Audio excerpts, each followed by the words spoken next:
on a personal level, Joe Smith, I'm a senior director in the group corporate development team at Lloyds. So we handle kind of all M&A related activity across the group, and I've been in the team for about 10 years now.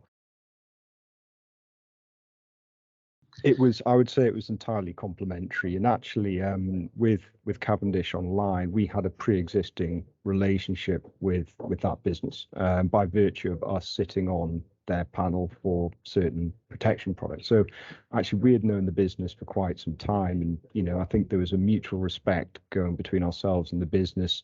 So actually, in a way, I wouldn't say this is a business that's been that was on our radar from an M&A perspective previously. However, when we were made aware through yourselves and Andy that this is something they were considering, kind of an exit, particularly given that we had similar heritages and similar kind of treating customer fairly type principles at the kind of the front of everything we do. It was immediately something that kind of piqued our interest. Now, I think one of the reasons we've kind of struggled historically is we don't own or offer outside of mortgage protection any form of guidance or advice capabilities. So Cavendish provided us quite a unique opportunity, not only to buy into their existing panel business, which we know is incredibly strong and something that we are very familiar with, but also the opportunity whereby we could deploy or scale up and deploy their capabilities using their expertise, using their footprint into our wider retail base. I thought it was incredibly professional. I thought it was very amicable, and it was overall very enjoyable dealing with Andy. We kind of managed it. We had weekly calls pretty much from the start, but would speak multiple times a week, and actually I'd say it was kind of a delight to deal with him. He was very responsive. He obviously had a very good kind of relationship with the target business in question as well. So if there ever was an issue or something which came up, it was quite quickly resolved.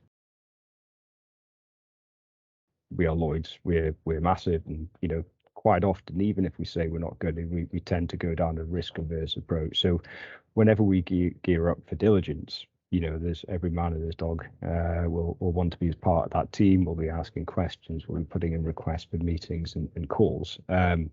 And invariably, that's something that happened on our side. We quite quickly grew to a diligence team of, kind of, I'm plucking numbers here, but maybe 100. We were facing off against a business where, on the other side, there was maybe 4 to 5 kind of key individuals who were happy to field all those requests and questions. Now, it would have been quite easy for that to become overwhelming. But I think with the help of Kingsbrook and that very strong relationship, I think it was managed very well. We managed to get through it all. We managed to retain that relationship and, kind of maintain the friendly terms. We actually managed to get what we needed out of the diligence, despite us being a much larger party and at some time probably quite imposing on Cavendish. Absolutely, if the situation arose, I would, and I think what I'd say is I would very much welcome the opportunity to sit opposite them again in the future. A lot of the times, as I said, these relationships do tend to turn relatively sour during the negotiations because parties are trying to win specific points. But I think this is one where whereas I think both parties were acting in the best, they certainly were acting in the best interest of their client. I think they had the wider picture in mind, and it felt like everyone was pulling in the same direction. So absolutely, I would.